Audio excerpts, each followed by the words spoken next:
ఓం సత్యం ఓం. ఓం సత్యం ఓం. కమాన్ Indian కమాన్ సాప్. ఓం సత్యం ఓం అండి. ఓం సత్యం ఓం.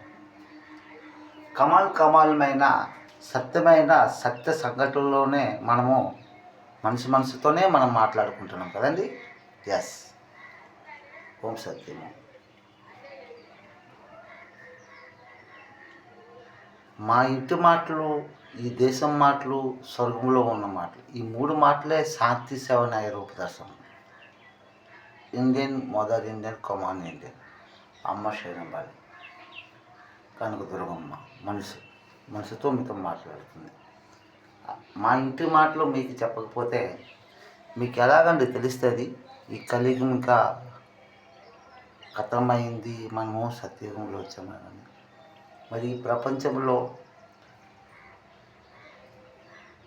ఏ బ్రాహ్మణ్స్ పండితులు అయినా, ఏ ఫాస్టర్ పరిశుద్ధ గ్రంథాలు చదివిన మహనీయులు జ్ఞానవంతులైన ఏంటి, లేదా ఏ సాహిబులు ముల్లాజీస్ ఖురాన్లలో చదివిన జ్ఞానవంతులు అయినా, నాది ఏ పంజాబ్ సిక్ వాయుగురుజీ గురునానక్ దేవ్జీ భక్తులు, ఆ గురుజులు ఎవరండి చెప్తారు ఈ కలియుగం ఖతమైంది, ఓం సత్యయుగంలో వచ్చిందని?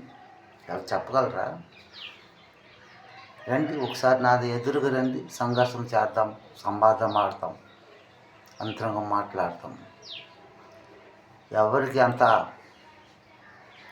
ఈ అమ్మ తల్లి 9 అంకెల అంకితమ్మ ఎదురుగా ఎవరికి అంత పవర్ లేదండి సంఘర్షణ చేయడానికి, సంవాదం ఆడడానికి, అంతరంగం మాట్లాడడానికి.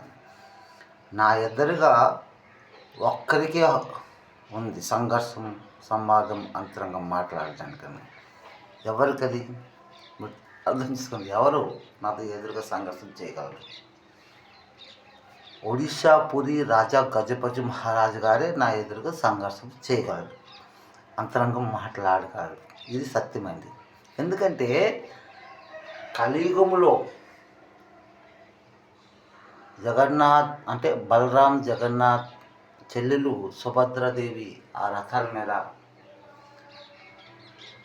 బంగారము చీపురుతో పరిశుభ్రత అంటే పరిశుభ్రత కాదు, శుభ్రత చేసేవారు ఆ రాజు గజపతి మహారాజు. అంటే సంవత్సరానికి ఒకసారి మీరు నేను మనమందరము ఆ రాజుకి దేవుడి రూపంలో, హరిరామ హరికృష్ణ రూపంలో మనం దర్శనం చేసుకున్నాము. అది ఆ రాజుగారే నాతో సంఘర్షణ చేయగలరు, మరి ఇంకెవరు చేయలేరండి. ఓం సత్యమో.